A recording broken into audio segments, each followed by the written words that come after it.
Does President Trump have the authority to do this on his own? He does not. And there, is federal law that prevents the president from directing the IRS to take specific tax actions against, an individual or an organization. And so it's not clear at this point if what the president was referring to is some sort of directive that might come from the IRS, or if this is just what he would like to see happen. But even in the event that the IRS were to go down this path, this is not something that can just be done quickly with the swipe of a pen. This is a prolonged process that would require sort of an audit of Harvard and its activities. And then, this is likely the kind of thing that the university would most likely challenge in court, and that would play out over the course of several years.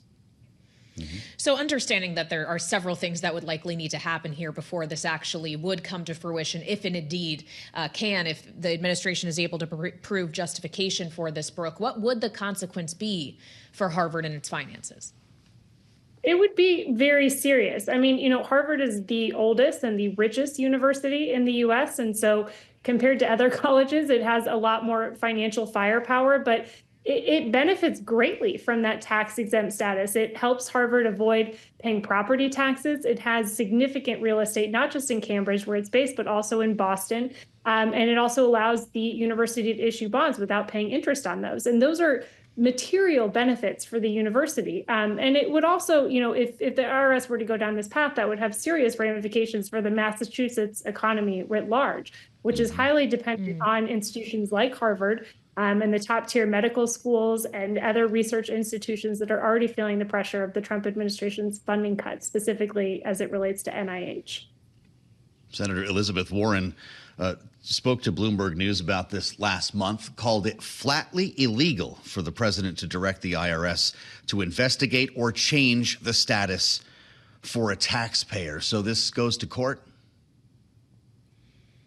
Yes. At this point, we still don't know, I guess, if there is something to fight about in court. But I would presume that if the IRS did go down this path, that it would most definitely be something that Harvard would challenge. And we have already seen Harvard suing several U.S.